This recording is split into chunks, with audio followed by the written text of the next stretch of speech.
Welcome alpha. திரு இயேசு கிறிஸ்து நாமத்தினால் உங்களை வாழ்த்துக்கிறேன். வாசிக்க தெரிந்து கொள்ளப்பட்ட வேத பகுதி ரோமர் 5ஆம் அதிகாரம் 12வது வசனத்திலிருந்து வாசிப்போம். இப்படியாக ஒரே மனுஷனாலே பாவமும் பாவத்தினாலே மரணமும் உலகத்தில் பிரவேசித்தது போல எல்லா மனுஷரும் பாவம் செய்தபடியால் எல்லா மனுஷர் மரணம் எல்லார் மேலும் வந்தது போலவும் இதுவும் ஆயிற்று. நியாயப்பிரமாணம் கொடுக்கப்படுவதற்கு முன்னும் பாவம் உலகத்தில் இருந்தது. நியாயப்பிரமாணம் இல்லாததால் பாவம் எண்ணப்படாமல் அது பாவம் கூப்பிடப்படவில்லை. அப்படி இருந்தும் மரணமானது ஆதாம் முதல் மோசே வரைக்கும் ஆதாமின் மீறுதலுக்கு ஒப்பாக பாவம் செய்யாதவர்களையும் ஆட்கொண்டது. அந்த ஆதாம் பின்பு வந்ததற்கு முன்னடையாளமானவன். மேலும் ஆனாலும் மீறுதலின் பலன் கிருபை வரத்தின் பலனுக்கு ஒப்பானதல்ல.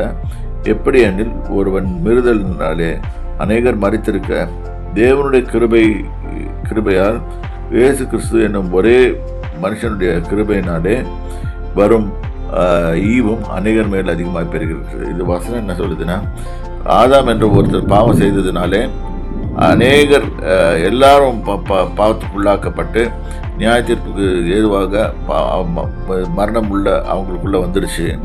இப்பொழுது ஒரே ஒரு மனுஷன், தட் இஸ் மரித்தவர்களை உயிர்த்தெழ பண்ணுகிற ஒரே ஒரு மனுஷனாகிய இயேசு கிறிஸ்து. இந்த இடத்துல மனுஷன் அவர் மனுஷனாக இருந்தாலும் தேவனாக இருந்தாலும் மனுஷன் என்று கூப்பிடப்படுகிறார். ஏன்னா மனுஷன் சாயலாய் வந்தார். ஸோ மனுஷனாக வந்தார். ஆகவே அந்த மனுஷனால எப்பவுமே நித்திய ஜீவன் உள்ள வருது. ஜீவன் அதாவது உயிர்த்தெழுதல் உள்ள வந்து மனுஷனுக்குள்ளே வந்து அவன் உயிர்த்தெழுதற்கத்தக்க கிருபையாக இது ஒரு கிருபை, தேவனுடைய கிருபை. அதனால் பாவத்தோட இருக்கிற எஃபெக்டை விட தேவன்கிட்டேருந்து வர கிருபை ரொம்ப அதிகமாக இருக்கிறது. அது அளவில்லாமல் ஊற்றி தருகிறார். ஏனென்றால் அவருக்கு அது சட்டத்திட்டங்கள் நல்லா தெரியும். பாவத்தின் சம்பளம் மரணம் என்பது தெரியும்.